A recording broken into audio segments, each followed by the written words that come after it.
Do you want to know how to make this incredible instant soup mix from a bunch of bags of frozen vegetables? Let me show you how. It's how I've created my shelf-stable pantry full of all the vegetables and fruits and anything that I would want. It's my secret to doing it quickly. I will take advantage of freezer sales that usually happen in March in the US. You might find other times in your neck of the woods. But when they go on sale, that's when I stock up. And then I start dehydrating like crazy. So let me show you how to make this instant soup mix, including how to make a meal in a jar for one. Hi, and if we've never met, I'm Darcy from the Purposeful where we stock more, save money, and dry everything. We make food mummies out of our food by dehydrating. Taking frozen vegetables and dehydrating them is the fastest, easiest way to create shelf-stable vegetables for your pantry to stock to create meals that your family already loves. These are already prepped for you. They are cut, blanched, everything's ready, and are likely more nutritious than many of the vegetables that you might buy in a produce section that have been shipped from around the world. I do recommend that you use mesh liners for your trays in order to keep the vegetables from falling through the grate if you have this kind of machine. Even if you have a plastic machine with larger holes, put something on it to help stop it. You can use mesh, you can use fruit leather sheets, you can use parchment or baking paper. Those are all fine. Okay, first we're going to start with our onions.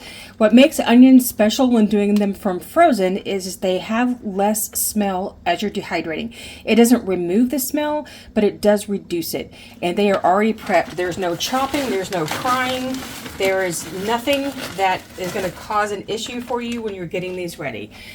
You simply open the bag, spread them out, and let them dry. It really is that simple. And next what we have is a bag of potatoes O'Brien, which is potatoes and onions and green peppers. If you want to see how I do hash browns, you can watch a video that I'll link up here in the description, in the cards. I'll put it in the description box below. But these are already cooked well enough that they will not turn brown during drying. Now, the thing that you do need to worry about these is if they contain any kind of oils, which this one does not, but as long as there's no oil in this, so no oils, no fats or anything, you can this is shelf stable for a couple of years. Now, if it does have oil on it, you can still dehydrate it. It does not mean that it's not useful. It just means that your shelf stability is not guaranteed. So they may only last for maybe 6 months or maybe a year before the oils in the food turns rancid. Now, just like with your other vegetables, you do not have to defrost this first. But what you might want to do is either use a hammer, a mallet, a can, or something to break up the chunks that are in the bag before you get started. Or you can defrost it some and let them get a little defrosted so they're easier to separate. A couple of these are a little hard, and that's okay. We'll make do. We'll get them done. And this one may take 2 trays. Because potatoes can take, they can be pretty quick to dry, but because they are larger chunks than if I had slices or shreds, I want to make sure I do give them just a little bit more room. They will shrink up some, but I don't want to overcrowd my trays with these. Let's just go ahead and do a second tray.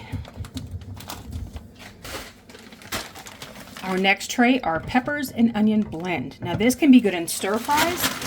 It won't work exactly as if you were using fresh, but it can be done.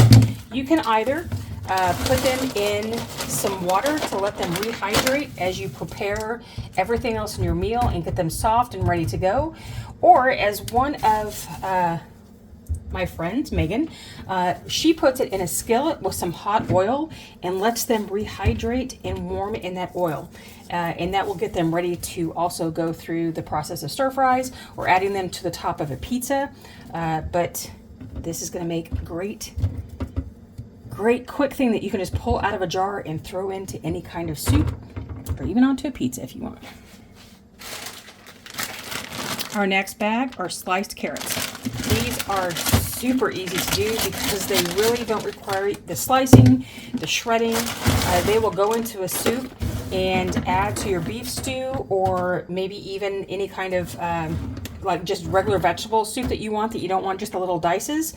That's perfect for this. And yes, you can use these in your Instant Pot.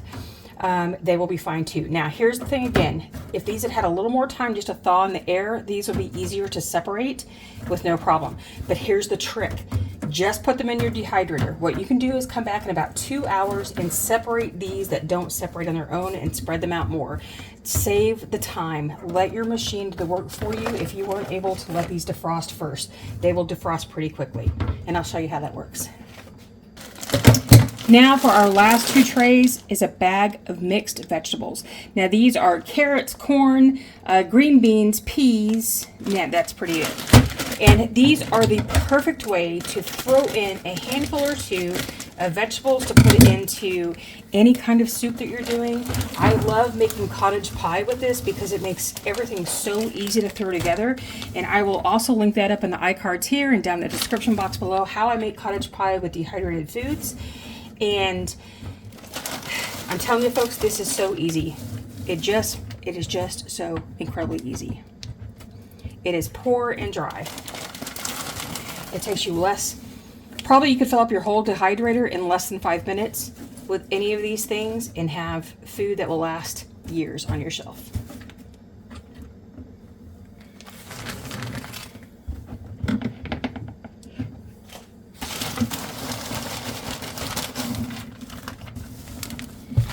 Now, someone's going to ask, are these vegetables going to be good as a side dish just on their own? Like if you rehydrate them and then just serve them next to a chunk of meat or anything like that. For the most part, except for corn by itself, I would say some of these don't work that well as a side dish just by themselves. They work better in something than alone.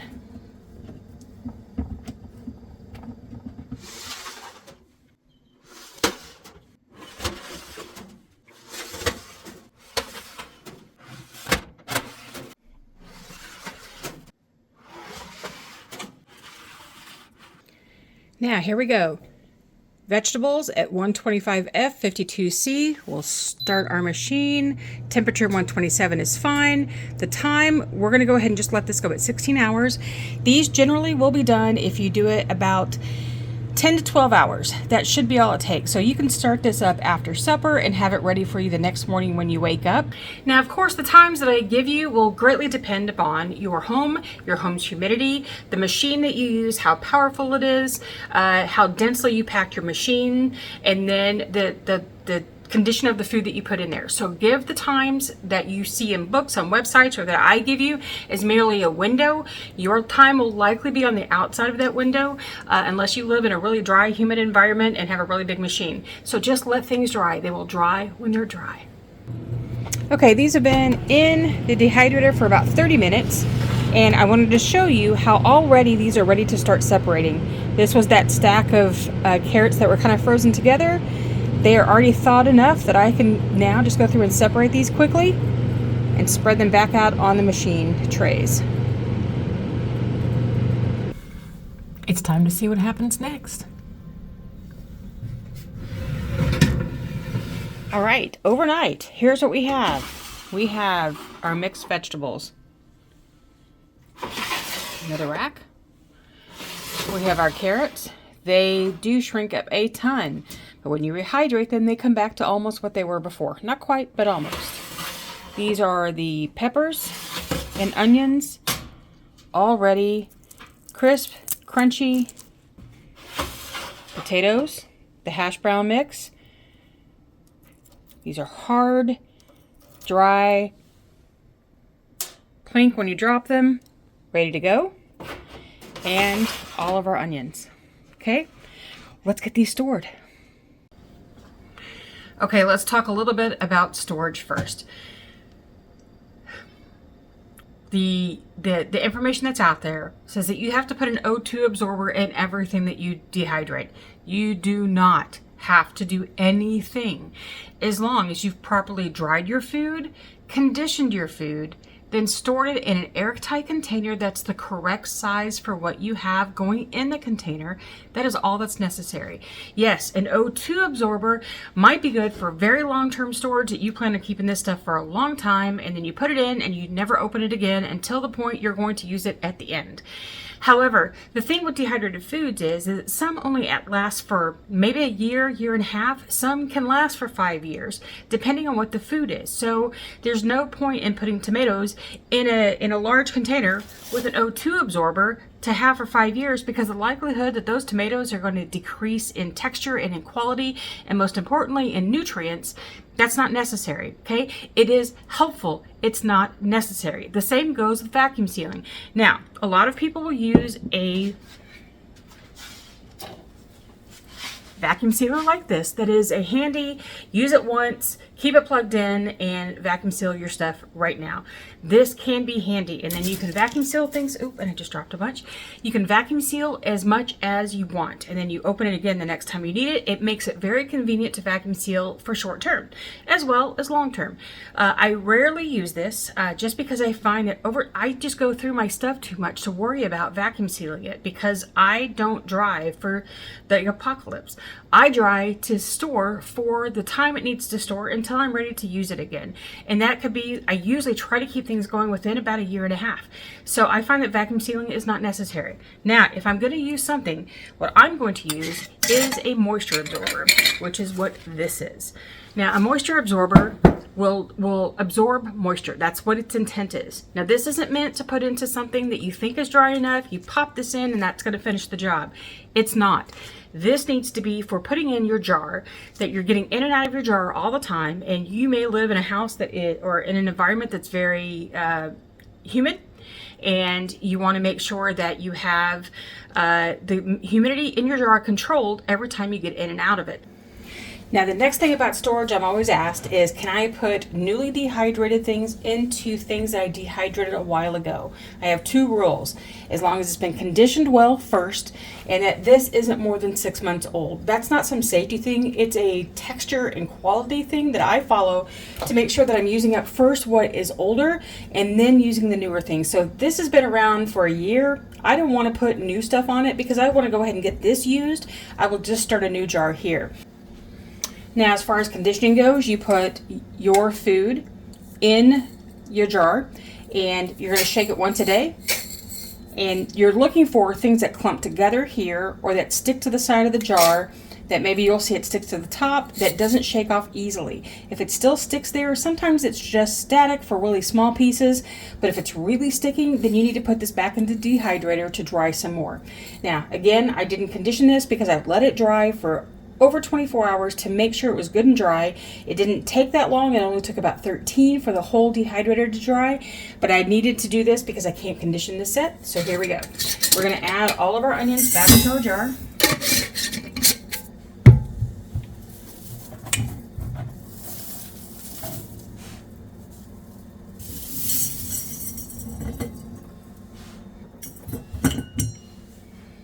And if you want to at this point, excuse the refrigerator. If you want to at this point, you can just shake this up and kind of mix it up and let it go. Okay, as I mentioned before, vacuum sealing is not necessary. It can be helpful for some people, but if you don't have a vacuum sealer, you can still dehydrate to your heart's content and store everything that you have. Very little of mine is vacuum sealed because I just don't need it.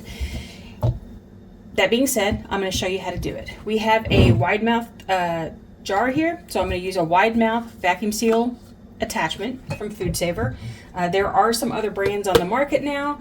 You can use whatever works for you. We're going to put our lid on. We're going to insert our vacuum sealer attachment right there. And we're going to take, I happen to be using this small handheld Food Saver system. You want to take off the cap. You're going to use the nib. Just insert the nib. You're just going to hold it straight and you're going to run it until you hear the change in the vacuum seal. You're going to hear the sound change.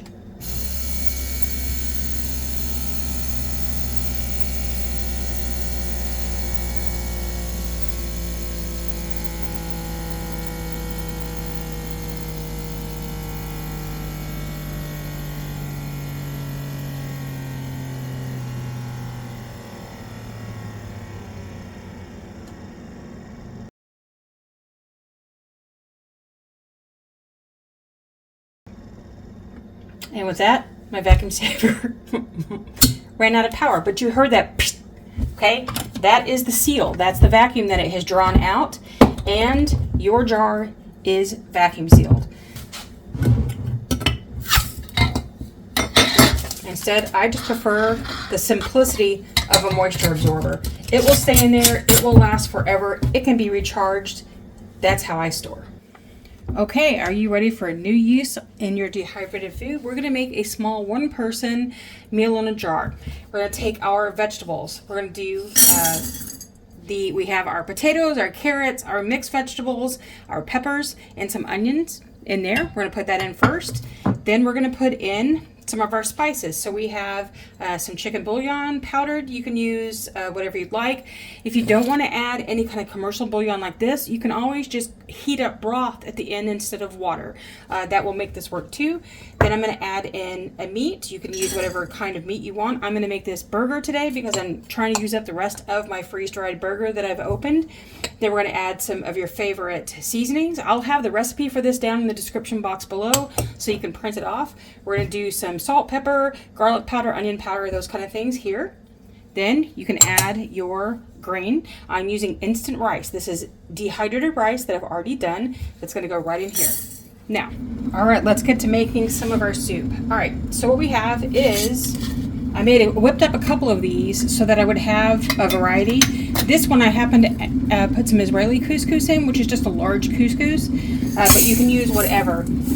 So there is my huge giant bowl of instant soup mix. Now this can feed 2 people.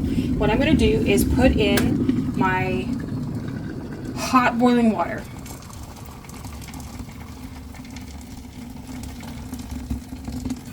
And what you want to do is allow this to sit and steep. What's going to happen here is that the vegetables will begin to soften. They'll absorb the water. They won't need to cook very much. This will help them cook. And in about 15 minutes, you're going to have an incredible vegetable soup. Now, this seems a lot for you. Then you can adjust the recipe down a little bit so that you don't have so much in it. That's fine. That's what recipes do. They're your base, and then you can adjust things as you need to. Now, since we met last, since you saw me last, my son has called and he's coming over for lunch. So what I did, this is an alternative way that you can do this, is I put this on my stovetop and I'm allowing it to simmer to cook a little more quickly, and I added extra water. It does not need more food, it just needs more liquid so that I can make this serve 2. So that's how this works well. So if this was just serving 1, I could still do this and just serve myself 1/2 of this and have the next half the next day for lunch. That's already ready to go. It just needs to be heated up. Now, if you need another way to use this incredible soup mix, I want you to watch this video right here where I teach you how to make cottage pie with dehydrated vegetables. And until I see you again next time, happy dehydrating.